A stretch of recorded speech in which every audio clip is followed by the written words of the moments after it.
Bienvenue sur Branché au jardin, le podcast de Promesses de Fleurs, votre pépinière en ligne. Votre rendez-vous jardinage, botanique et biodiversité sur un format court, amusant et instructif. Bonjour à toutes et à tous, quel plaisir de vous retrouver pour ce nouvel épisode de Branché au jardin. Je suis Olivier et comme toujours, je ne suis pas seul pour vous guider entre les massifs et le potager. Je suis avec Ingrid. Bonjour Ingrid. Bonjour Olivier, bonjour à tous. Et oui, on est en février. C'est ce mois un peu entre deux. On a parfois un soleil magnifique qui nous donne envie de tout planter. Et le lendemain, une petite gelée blanche qui nous rappelle que l'hiver n'a pas dit son dernier mot. C'est exactement ça Ingrid. Février, c'est vraiment le mois du réveil, mais en douceur. On commence, nous en tant que jardiniers, à avoir des fourmis dans les mains, il y a le sécateur qui nous démange, mais il faut agir avec patience, calme et stratégie. Tout à fait. Aujourd'hui, on va parler de ce qu'on peut réellement faire au jardin en février. On va parler de taille, de plantation de dernière minute et de préparation du potager. Alors Ingrid, si on commence par l'ornement et le verger, il y a un gros dossier en février, c'est évidemment la taille. Absolument, Olivier. C'est le moment idéal, surtout pour les rosiers. On attend que les fortes gelées soient passées et on y va. L'idée, c'est de supprimer le bois mort, raccourcir les branches un peu trop longues et surtout d'aérer le centre de la plante pour laisser passer la lumière. Et pour les arbres fruitiers, finalement, c'est un peu pareil. On va terminer la taille des arbres à pépins, comme les pommiers ou les poiriers. Très juste, et côté arbuste, on va tailler ceux qui fleurissent en été, par exemple comme les hydrangea, paniculata ou les glycines. En les taillant maintenant, on stimule la future floraison. Mais attention, chers auditeurs, ne taillez surtout pas vos arbustes à floraison printanière comme les forsythia, les lilas ou les cognaciers du Japon. Sinon, vous allez couper tous les futurs boutons floraux. Et ce serait dommage de se priver de ses premières couleurs. Et février, c'est aussi notre dernière chance pour les plantations en racines nues. Est-ce que tu es d'accord avec ça? Oh oui, c'est le dernier appel pour planter des arbres, des haies, des rosiers livrés sans pot. C'est d'ailleurs beaucoup plus économique et la reprise est souvent bien meilleure. Mais il faut que le sol ne soit ni gelé ni trop détrempé. En parlant de sol, si on se penchait un peu plus vers lui, sans tomber, le potager commence à nous appeler très sérieusement.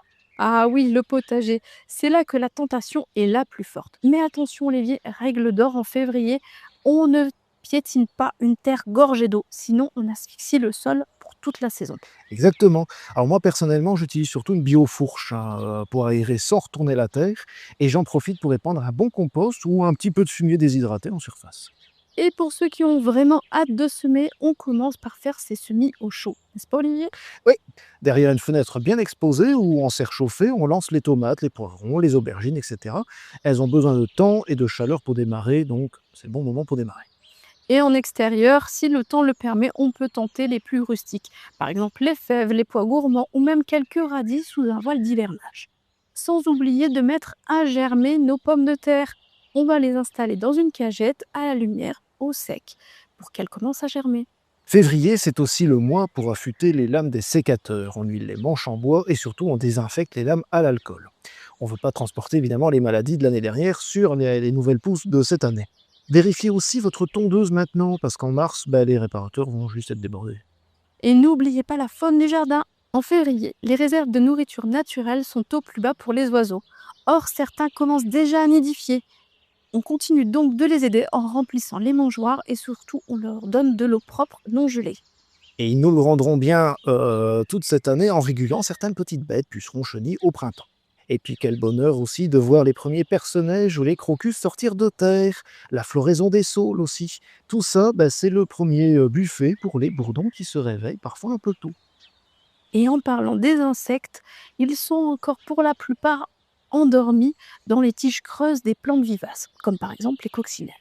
Donc on patiente encore quelques semaines avant de tout tailler ou alors on laisse les tiges coupées sur le sol. Et justement, Olivier, tu parlais de floraison précoce. Quel est ton coup de cœur en ce mois-ci? J'adore la mamélis, le noisetier de sorcière. Ces fleurs en petits rubans jaunes orangés là qui sentent super bon. Moi, c'est vraiment mon coup de cœur du mois de février. Et toi?